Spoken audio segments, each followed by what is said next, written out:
난 순종할 만큼 순종했어. 순종을 멈춘다던가. 그러니까 알 만큼 알았으니까 이제 숨도 그만 쉬면 되겠다는 생각이. 막 하나님 나 싫어하는 것만 시켜요. 삶의 전반적인 게 다 쓰레기라는 그냥 쓰레기.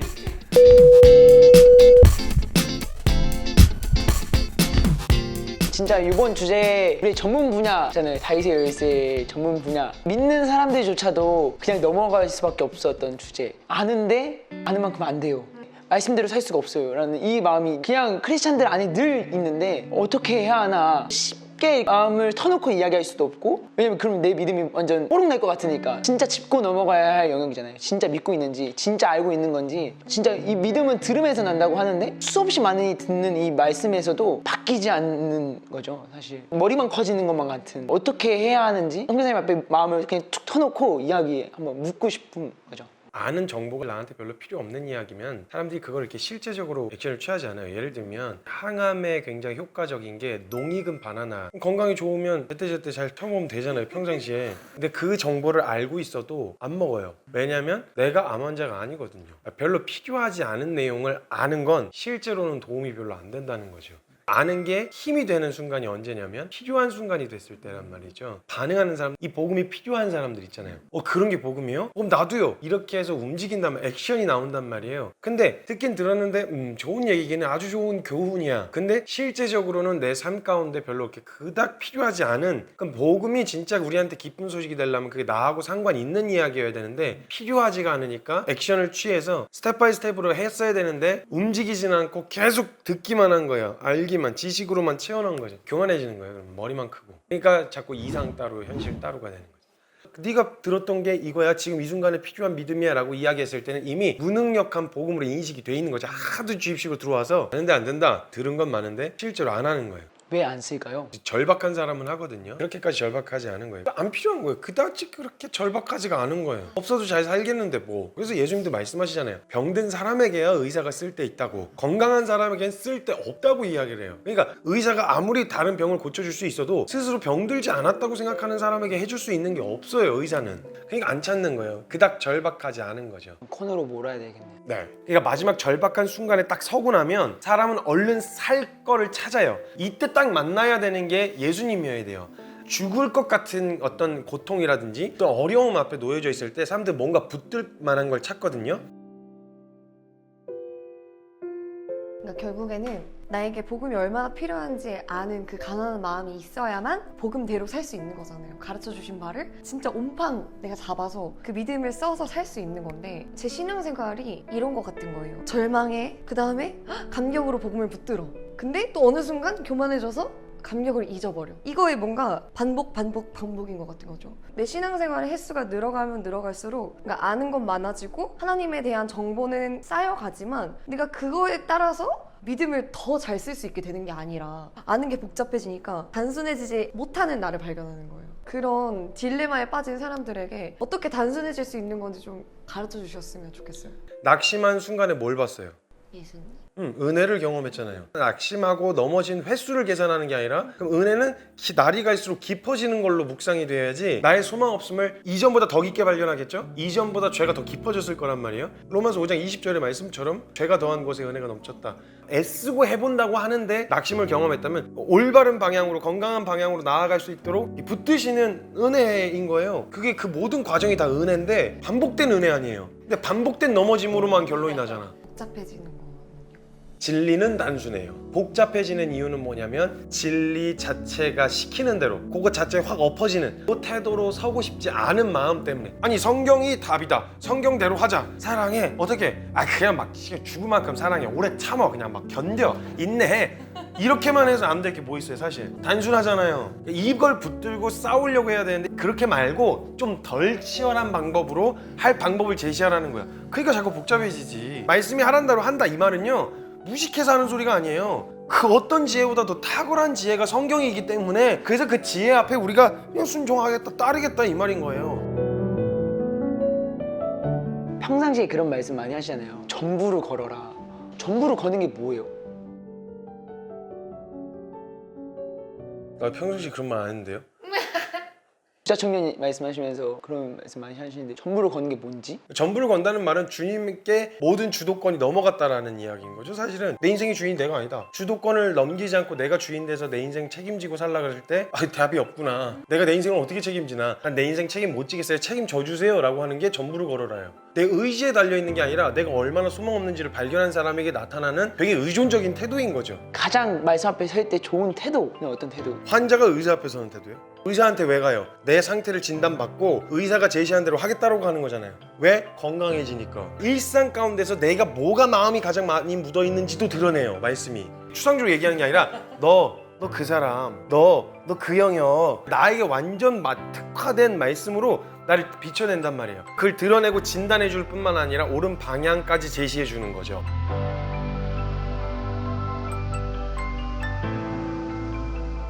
환자로 갔으면 제발 입 좀 다물고 의사가 하는 말 좀 듣고 의사가 제시하는 대로 좀 하고 약을 먹으란 대로 먹어요. 3일치예요. 이게 식후에 드세요. 뭐 이거 왜요? 식전에 먹으면 안 돼요? 공복에 드세요. 왜요? 밥 먹고 먹으면 안 돼요? 뭐 계속 이런 거 따져 묻지 말고 먹으라 하면 일단 먹어보고. 저희 어머니가 무릎 수술하셨었거든요. 무릎 수술하고 나서 재탕 오는 사람들이 있대요. 엉망이 돼서 오는 사람들. 의사가 시키는 대로 운동 안 하고 꺾으란 대로까지 꺾지 않은 채로 오는 사람들이 문제가 생긴대요. 저희 어머니가 근데 정말 독하게 하셨어요. 이게 무릎을 수술하고 나면 이게 꺾는 게 안 되거든요. 고통이에요. 그러니까 사람들이 아프면 그냥 포기하는데 근데 이걸 완전히 몇 주 만에 꺾어서 가셨어요. 여기까지 꺾었어요. 그랬더니 100점짜리 환자라고 막 이래야지 건강해진다고. 의사가 하라는 대로 안 해. 환자들이 아파요. 그렇게 하면 아니 아픈 건 맞아요. 아픈데 그렇게 해야 나아요. 건강하게 하려고 하는 거잖아요. 말씀도 마찬가지예요. 때로는 내 삶에 직접적인 결단을 요구하고 내가 하기 싫은 걸 시키는 것 같아 보이고 매냥 하는 소리가 청년들이랑 막 교제하고 이야기하면 하는 소리가 다 그거지 뭐. 막 하나님 나 싫어하는 것만 시켜요. 그러니까 그렇게 덕스럽지 못한 게 덕지덕지 많이 붙어있다는 거야. 그 나쁜 놈이라는 거야. 그놈이 싫어하는 것만 시켜요 라고 말하는 애들은 삶의 전반적인 게 다 쓰레기라는 거야. 그냥 쓰레기. 고칠 게 워낙 많으니 주님이 야 나도 한 번에 이야기하고 싶은데 네가 한 번에 다 뜯어내면 죽으니까 하나씩 뜯어내려고 그러니까 이게 너무 뜯어낼 게 너무 많아. 아프더라도 완전하게 나을 때까지 수술을 해야죠. 그럼 우리의 삶 가운데서 얼마나 이 세속적인 가치에 물들어서 존재적으로 죄인으로 살던 삶이 너무 익숙해져서 생각과 감정과 의지와 정서의 모든 영역에 덕지덕지 붙어있는 것들을 그냥 어설프게 그냥 하고 말아? 아니잖아. 될 때까지 하나님이 이 영역이 진짜 완전히 주님이 주신 새 생명을 누릴 수 있을 때까지 왜 자꾸 아는데 안 된대. 아는데도 안 하는 거지. 근데 뭔가 근데 보통 제가 이렇게 막 얘기한 다음에 그 다음에 안 할 사람들이 보통 근데 이걸 시작을 그렇게 하더라고. 예를 들면 이렇게 꺾을 때 너무 아프잖아요. 지금 항암 치료를 받고 있는데 여전히 아프잖아요. 완전히 낫기까지. 솔루션 뭔지 다 알아. 이렇게 하면 낫는다는 것도 다 알아. 근데 그 사이에 주어지는 내 감정이 언제나 장애물인 거예요. 이 감정 때문에 중간에 계속 포기하잖아요. 이 감정을 대하는 제 태도는 어때야 되는 거예요? 감정에다 너무 큰 의미를 부여 안 하면 돼요. 꺾지 않고 답이 없대. 뭐 어떡할 거야? 그럼 계속 감정 배려죠. 어머 꺾을 마음의 준비 되셨어요? 오늘 안 되셨어요? 내일 다시 오세요. 슬기로운 의사생활이라고 하는 드라마가 있잖아요. 제가 한 그 영상 그 클립을 하나 봤는데 어떤 남자분이 술을 마시다 간이 망가진 거예요. 간이 망가졌는데 첫째 딸의 간을 이식받았어요. 그랬는데 술을 또 마신 거예요.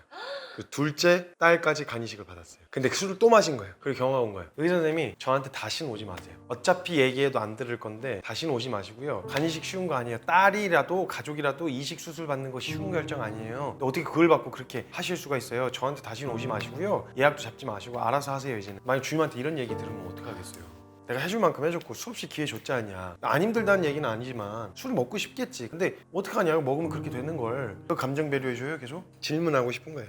보시는 분들에게. 아는데 안 되는 거예요? 아는데도 안 하고 있는 거예요? 말씀 앞에 서고 말씀에 순종하려고 하면 사람으로서 할 수 없다라는 그 결론 앞에 서게 되잖아요. 근데 그 여기서 멈추면 안 되고 그럼 주님이 하시는 것까지 봐야 되는데 어떻게 볼 수 있는지, 어떻게 해야 더 하나님이 하신다라는 결론까지 이룰 수 있는지. 선을 행해야 돼요. 선을 행하되 낙심하지 말라고 하셨어요. 이건 행위를 말하는 게 아니에요. 선을 행하고자 할 때 발견되는 게 뭐냐면 안 되는 거예요. 사랑, 용서, 섬김, 낮아짐, 겸손, 위로. 이게 안 돼요. 근데 감정이 동의했냐 안 했냐 상관없이 선을 행하는 자리에 뛰어들어서 할 때 보면 어찌됐건 하면 유익이에요. 첫째는 할 수 없다는 걸 발견할 수 있는 것도 유익이에요. 두 번째는 그걸 하나님이 기뻐하시는 일이기 때문에 유익이에요. 그러면 너에게 반드시 주시는 주님의 보상이 있는데 뭐냐면 하나님의 은혜, 너를 얼마나 그리 사랑하셨는지, 너에게 행하신 선하신 일들, 이걸 보게 되어질 거야. 그리고 또 한 가지, 굉장히 정반대되는 일일 수도 있는데, 또 하나는 가만히 있는 거, 힘 좀 빼고 있는 거. 그러니까 이걸 통해서 내게 힘이 없고 무기력하다는 걸 발견하게 됐을 때, 절망 앞에 서게 되어졌을 때, 그때 가만히 서서 오늘날 주님이 너희를 위해서 행하시는 일을 봐라. 그때는 이제 주님이 하시는 걸 볼 차례예요. 그래서 극한의 상황까지 몰아붙이는 건 행위가 아니에요. 몰아붙여 봐도 될 것 같아요. 저는 개인적으로 그래요. 주님이 하신 일을 보기 위해서 홍해 앞에 서보는 거예요. 요단강에 발 한 발자국 뛰어보는 거예요. 사실 저희 고생질을 하는 친구들한테 늘 경고하면서 말씀하신 게 머리만 커지지 마라, 말만 따라하는 괴물 되지 마라 말씀하시잖아요. 실제로 그렇게 될 가능성이 있기 때문에 그렇게 경고하실 텐데, 한순간이에요. 마음 잃어버리면 모든 지식이 대가리만 커진 괴물이 되는 거죠. 저도 마찬가지예요. 아는 걸로 평가하고 판단하고, 지금 알고 있는 정도의 분별력 갖고 남의 설교를 듣고 앉아있다고 한번 생각해보세요. 아이고 이러고 앉아있지 않겠어요 제가? 무서운 거예요. 은혜는 못 받아. 근데 성령에 막 매달리고 이래가지고 어느 정도의 분별력은 생겼어. 그걸로 남 까고 다녔다고 한번 생각해보세요. 무서운 거예요. 그런 위험성은 늘 도사리고 있죠. 그 유혹과 공격으로 저를 막 쥐어 흔들려고 하는 공격들도 늘 있고요. 그래서 은혜로 계속 기억해야 되고, 어떤 은혜를 받은 자인지 잊어버리면 안 된다는 이야기를 계속 하는 거예요. 명쾌한 답은 말씀입니다. 답을 찾고 싶거들랑 찾았을 때 붙잡을 마음으로 찾으세요. 제발. 안 그러면 복잡해집니다. 성경은 내가 원하는 답을 제시하진 않을 거예요. 살 방법을, 살 답을 찾아 알려줄 거고, 그런 마음으로 말씀 앞에서 답을 찾으실 수 있었으면 좋겠어요.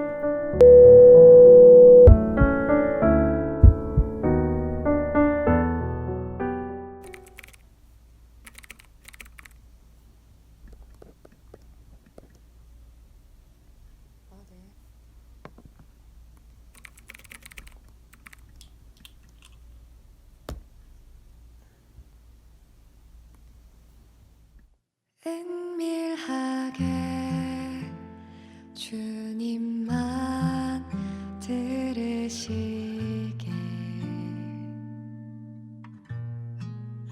내 마음을 주님께 고백하네.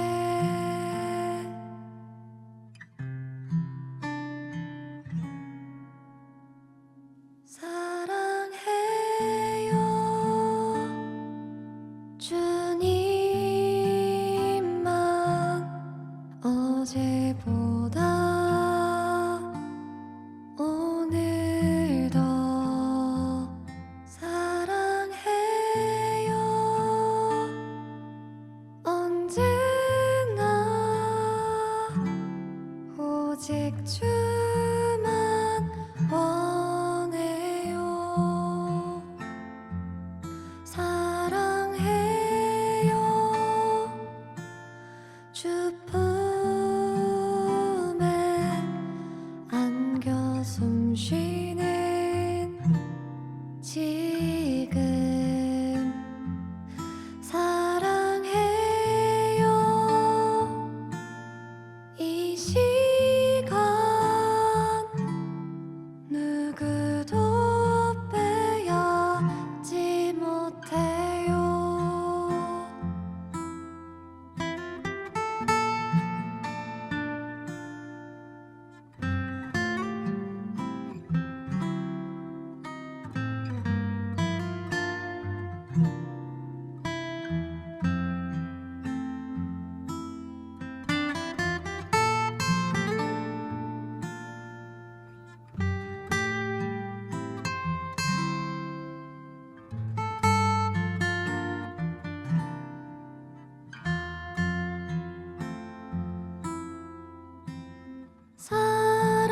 사랑해요.